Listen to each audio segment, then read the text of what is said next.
Hello, Virgo. Ito yung reading mo for October 17 hanggang katapusan. Or kung kailan mo man mapanood itong reading na ito. Kasi timeless reading naman ito, hindi ito mag-e-expire.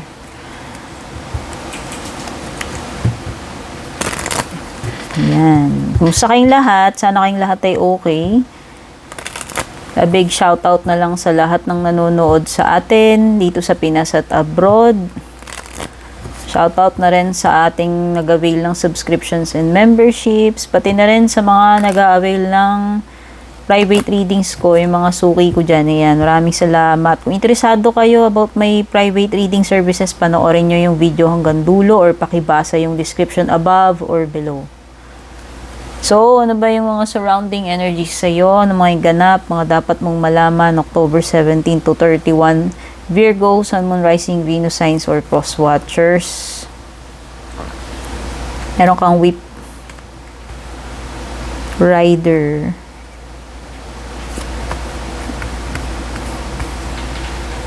Whip rider stork. Uy, so nangangamoy travel? Pwede. O baka meron bang lilipad baga abroad?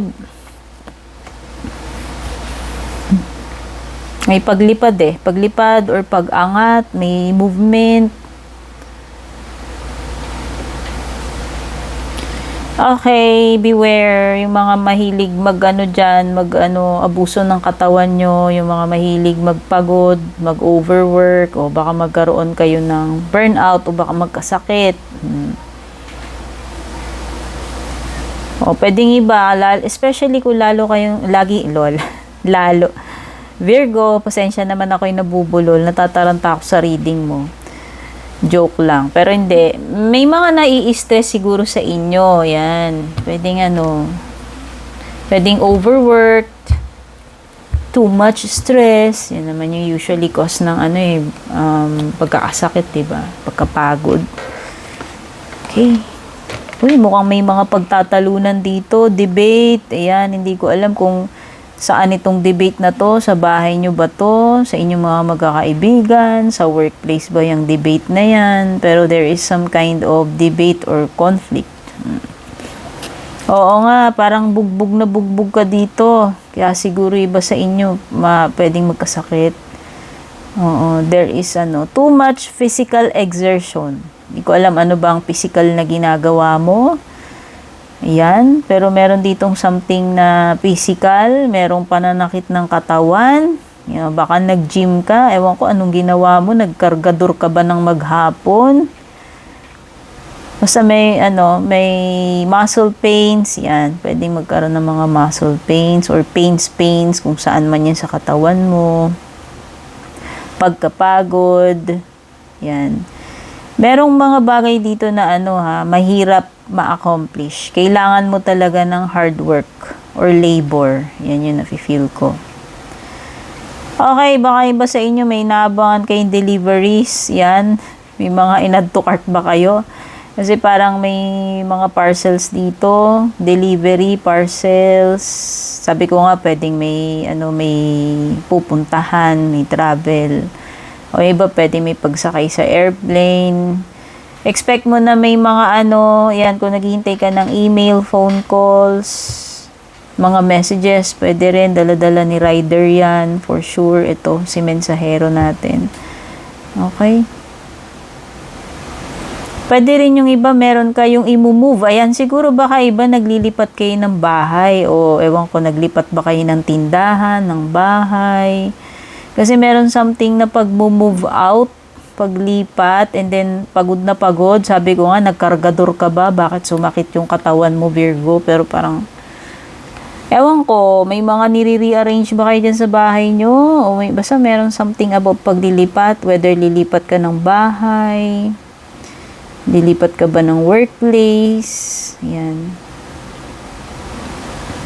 And something na lilipat ka doon and then magsisimula ka ng panibago doon sa doon sa place na yung nalilipatan mo, kung ano man to. Job man yan o tirahan. Okay, may depletion dito. So, ingat-ingat lang din sa money. Baka masaid pera mo or ewan ko, masaid pasensya nyo, masaid ang enerhiya nyo or lakas ninyo with the mouse card. Okay. Tingnan na natin yung iyong love life energies. Wait lang, balasahin natin. Sobrang kapal kasi ng deck. Pinagsama-sama ko kasi yan, Virgo, para naman masiyahan ka. Naiya naman ako sa'yo.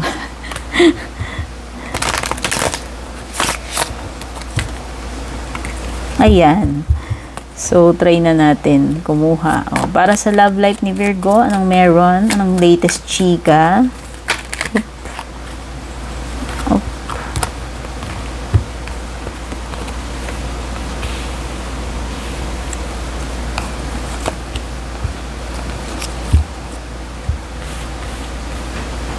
Oh, may pag-angat talaga, dear. Ayan, no? Kasi ito, sabi ko parang may something na lilipad na angat. Dito may ascension ka na naman pagdating sa love life mo.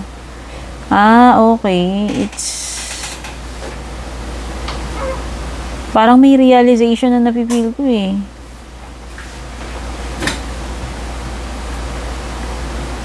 May matinding realization pagdating dito sa connection ninyo. Hindi ko nga lang alam kung sa part mo o part niya yan. So, bahala na kayong magtag ng sarili nyo since kayo naman yung nakaka-experience niyan. Kayo yung nakakaalam. Sa ako, babasahin ko na lahat yung nakikita ko. Okay, pwedeng matagal na kayong connected netong person na to. Hindi ko alam ha. Pwede kasing bagong person to na magli-lead siya sa yung tatagal, or kung hindi siya bagong person, pwedeng matagal mo siyang karelasyon, asawa, ka-connect, etc. Ano bang tawag niyo dyan sa connection ninyo? Pero yun na nga. Okay, so nakikita ko dito is a lot of adjustments. Feeling ko lang parang need nyong mag-adjust. Hindi ko alam kung meron bang lalayo, meron bang maa-assign sa ibang bansa, magiging magkalayo ba kayo, magiging LDR ba kayo, o yun. Pwede rin naman yung iba LDR. Oo, tsaka parang may mga changes kasi dito sa may changes kayong ma-experience o paparating sa samahan ninyo. So, kailangan ninyo ng total commitment, understanding, and adjustments and compromises, no?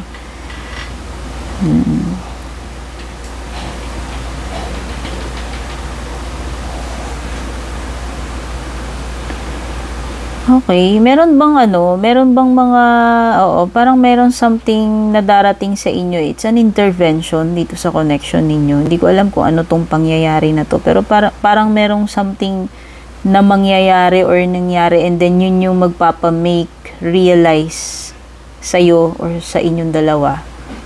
Yun yung magkukos ng yun yung magkukos ng awakening or realization.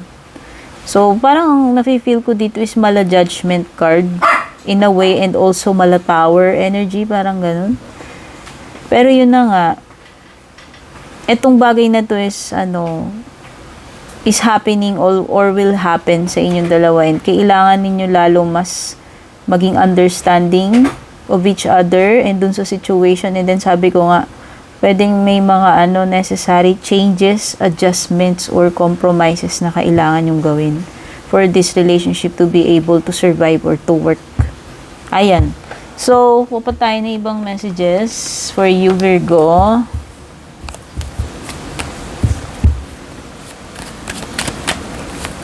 Anyway guys, maraming salamat sa mga nagli-leave ng mga comments ninyo, na sobrang natutuwa ako. Ayan, minsan may mga troll na comments do, pero in fairness, mas marami naman yung mga matitinong comments doon. Ayan, so maraming salamat.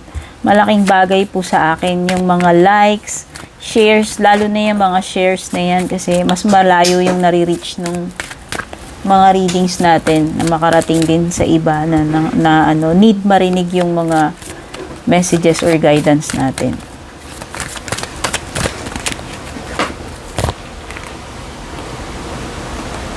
Okay, may fire sign energy dito, which is Aries. Meron ding Scorpio energy.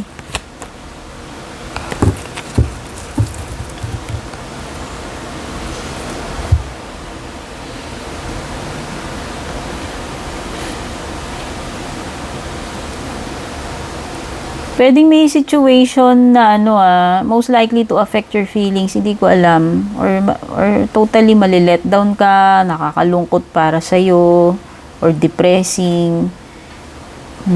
Pero huwag kang mag-alala kasi mag-i-improve din naman yung mga bagay-bagay. Yun lang naman yung nakikita ko dito. It could be brought by a lost opportunity.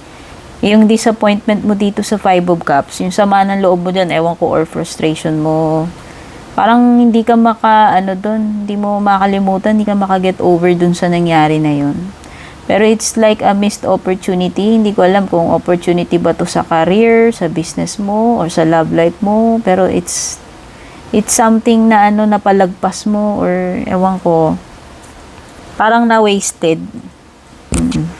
And then, nandun yung iyong disappointment, nandoon yung regret.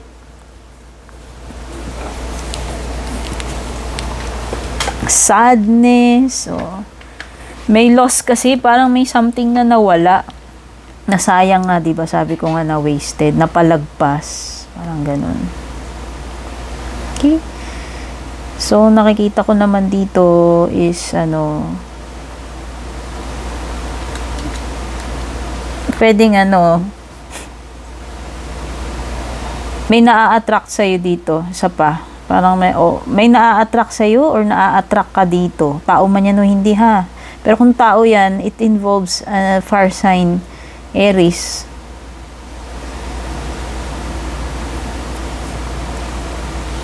Some of you parang nagiging pessimistic na naman kayo, na naman kayo ng mga nega-nega thoughts ninyo. Pinagdududaan niya ba yung sarili niyong kakayahan? Wag. Kasi yun yung reminder sa ni Queen of Wands. Dapat na iniisip mo positive about yourself.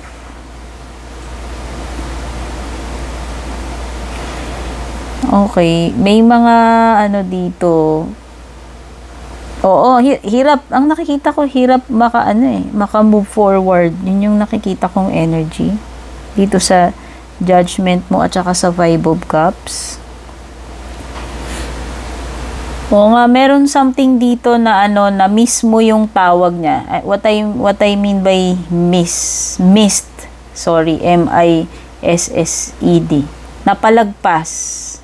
Hindi mo nasagot, hindi mo na-receive. Meron something na ganun. Meron something na ganun with the Judgment card na baliktad. O hindi ko alam kung sinadya mo bang hindi sagutin yung calling na yon. Ayan. Whether literal na phone call yan or kung ano mang calling yan or opportunity. And I don't know. Pero in the end, you end up regretting Later, nire-regret mo bakit ganito. Hindi mo pinansin. Ayan. Kasi minsan, parang may sinasabi dito sa Judgment card na na parang alam mo na nga nakikita mo na yung mga signs pero parang hindi mo pa rin, parang binaliwala mo lang. And later, you end up regretting. Ganun.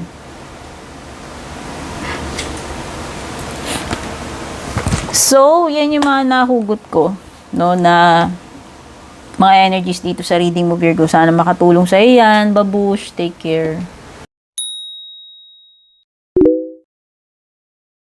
And kung balak nyo pong mag-book or mag-inquire ng personal readings ko, basahin nyo lamang po itong nakasulat sa screen or yung nakalagay sa description. Shoutout at thank you sa ating mga YouTube channel members, Juliet Saito, Vel, Mildred, Julian, Alejandra, Maya 2.6, Michael, Rosel, Belen, Melinda, Jane, Devi, Joy, Gwen, De Luna.